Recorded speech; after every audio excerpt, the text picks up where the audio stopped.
प्रधानमंत्री जी कभी भी देश के मुद्दों पे बात नहीं करते हैं। प्रधानमंत्री जी कभी भी जो वादे उन्होंने किए थे प्रधानमंत्री बनने से पहले उन पे बात नहीं करते हैं। प्रधानमंत्री जी देश के लोगों की बुनियादी जो आवश्यकताएं हैं उनका कैसे वो समाधान करेंगे, उनकी समस्याएं उनका समाधान कैसे करेंगे, उन पे नहीं बोलेंगे। वो केवल मैं और मैंने ये कर दिया, मोदी ने ये कर दिया, मोदी ने ये कर दिया, इस पे बात करते हैं। इसके अलावा और कांग्रेस को कोसने का काम करते हैं, गाली देने का काम करते हैं, संवैधानिक संस्थाओं का दुरुपयोग करने की बातें करते हैं। लेकिन देश के लोगों की जो समस्याएं हैं, महंगाई है, महंगाई पे नहीं बोलेंगे वो कि आपने वादा किया था महंगाई कम करेंगे, उस पर कोई बात नहीं करेंगे। पेट्रोल डीजल की रेटों की जो वेट है उसको कम करने की बात नहीं करेंगे। किसान की आमदनी दोगुनी करने का वादा किया था, उस पर वो नहीं बोलेंगे। महिलाओं की सशक्तिकरण की बात लेकर के आए थे, उस पर वो बात नहीं करेंगे। जो लोगों की आवश्यकताएं हैं, बेरोजगारी है, उस पर बात नहीं करेंगे, नौकरी पे बात नहीं करेंगे। केवल और केवल कांग्रेस को कोसने का काम करेंगे या झूठी वाई वाई के लिए।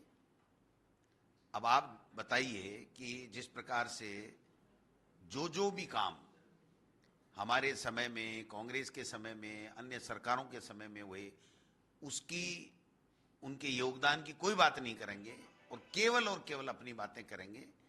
तो मैं समझता हूं कि देश की जनता ये देख रही है कि देश के प्रधानमंत्री को महंगाई पे बोलना चाहिए, देश के प्रधानमंत्री को बेरोजगारी पे बोलना चाहिए, देश के प्रधानमंत्री को किसान की आमदनी कैसे बढ़े उसके ऊपर बोलना चाहिए, उसको अपनी उपज का मूल्य कैसे सही मिले उसके ऊपर बात करनी चाहिए।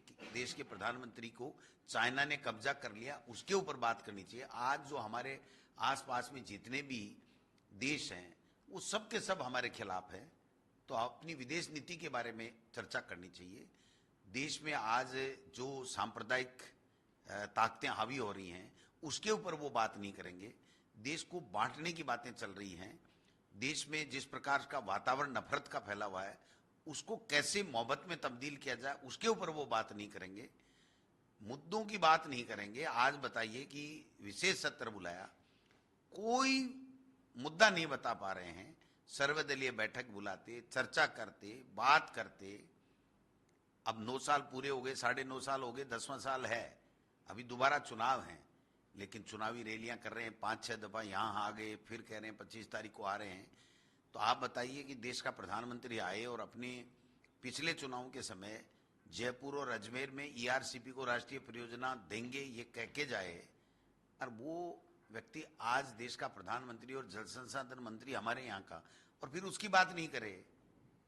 भाइयों और बहनों, कांग्रेस मुक्त बना दो, ये बना दो, भ्रष्टाचार फैल गया। भ्रष्टाचार तो कर्नाटक में फैला था जो आपको मुंह की खानी पड़ी, भ्रष्टाचार तो हिमाचल में फैला था जिससे आपको जाना पड़ा, और हर प्रदेश में केवल वही मुखौटा लेकर के, वही अहंकारी बात करके, दम्भ की बात करके, और मैं समझता हूं कि चुनाव जीतना चाहते हैं जो संभव नहीं है। हमारे यहाँ पर हमारी सरकार ने अच्छा काम किया है, अच्छी योजनाएं हैं, लोगों को लाभ मिल रहा है, कोई एंटी कमेंसी नहीं है, कोरोना का बेहतर मैनेजमेंट है, 10 तरीके की गारंटियां हैं, किसान का कर्जा माफ हुआ है, सब चीज़ें हुई हैं, 500 रुपये में सिलेंडर मिल रहा है, बिजली किसान की माफ हो रही है। हमने मुख्यमंत्री जी ने लिखा कि नेशनलाइज बैंकों का 1 टाइम सेटलमेंट का आप करा दीजिए, हम पूरा कर्जा जो है नेशनलाइज बैंकों का भी किसान के हिस्से का पैसा देने को तैयार है, उस पर कोई चर्चा नहीं कर रहे हैं।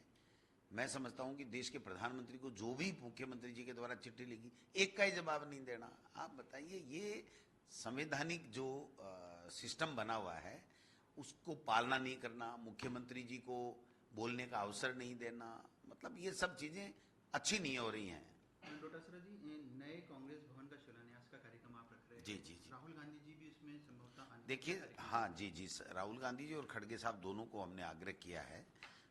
उम्मीद करते हैं कि शाम तक हमारे पास कंफर्मेशन आ जाएगा। हमने हमारी तैयारियां शुरू कर दी हैं और हमने तमाम जिला अध्यक्ष और हमारे जो प्रदेश के जिलों के प्रभारी हैं, पदाधिकारी, उनको ये कहा गया है कि हम इसको एक मॉडल कार्यक्रम बनाना चाहते हैं कि जो हमारा बूथ का अध्यक्ष से लेकर के और तमाम जो हमारे मंडल के अध्यक्ष, ब्लॉक की कार्यकारिणी, जिले के अध्यक्ष, जिले की कार्यकारिणी, हमारा जो फ्रंटल ऑर्गेनाइजेशन है उनके जिलों और ब्लॉकों के अध्यक्षगण और वो चुने हुए जनप्रतिनिधि, पंचायत राज के, नगर निकाय के, वो सब लोग जो इसमें हिस्सा लें और हम सब कांग्रेस के कार्यकर्ता जो है उसको शिलान्यास कार्यक्रम कितनी तारीख का रखा है सर?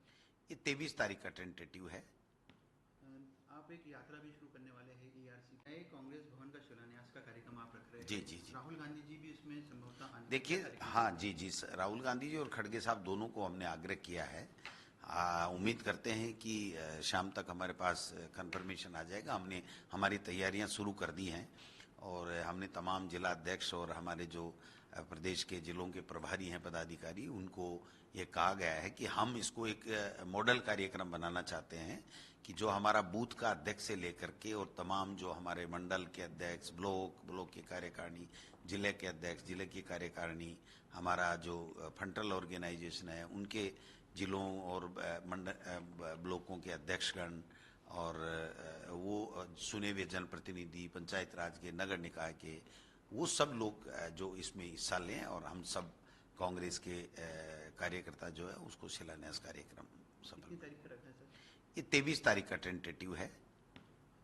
आप एक यात्रा भी शुरू करने वाले हैं ERCP को लेकर, जो एक बड़ा मुद्दा इन चुनाव में है लगातार। देखिए, ERCP हमारा हक है और हम लेके रहेंगे और हमारी सरकार ने इस पे बजट भी अनाउंस किया है, शिलान्यास भी हम लोग जब जाएंगे तो करेंगे। और देश के प्रधानमंत्री ने अजमेर और जयपुर में दोनों सभाओं में कहा था और बीजेपी की वसुंधरा राजे जी जब मुख्यमंत्री थी उन्हीं का प्रोजेक्ट बनाया हुआ है।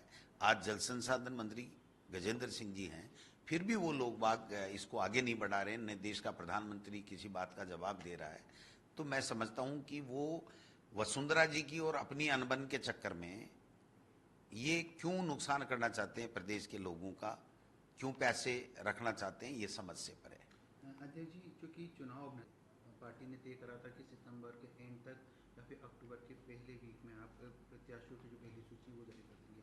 अब तक कितना मंथन हो पाया, कितने सर्वे रिपोर्ट के अब क्या माने क्या इस महीने के अंदर? देखिए, हमने जो प्रदेश इलेक्शन कमेटी है उसकी बैठक कर ली। 2 मेंबरों को हमने जिलों में भेजा, ब्लॉक से नाम मांगे, जिले से नाम मांगे, पैनल मांगे, PEC के जो सदस्य हैं उनसे उनकी राय मांगी। वो सारा डाटा हमारे पास में आ गया। अब हम जल्दी प्रदेश इलेक्शन कमेटी की बैठक करके, शॉर्ट नाम करके, पैनल बना करके और हम उसको CEC को देंगे।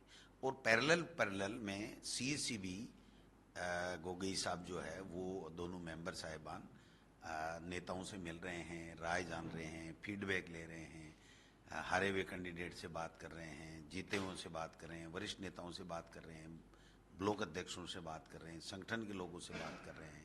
उदयपुर भी गए हैं, यहाँ भी गए हैं, 8-9 दिन उन्होंने अपना समय लगाया है। तो मैं समझता हूँ वो अपनी तैयारी भी कर रहे हैं और जो ही हम ये जो पैनल हमारा देंगे, प्रदेश इलेक्शन कमेटी का जो होमवर्क है वो तैयार किया हुआ वो देंगे, उसके बाद में वो जल्दी ही उसमें तैयारी करके और केंद्रीय चुनाव समिति में इसको ले जाए। इस महीने दे देंगे सर आप अपनी रिपोर्ट?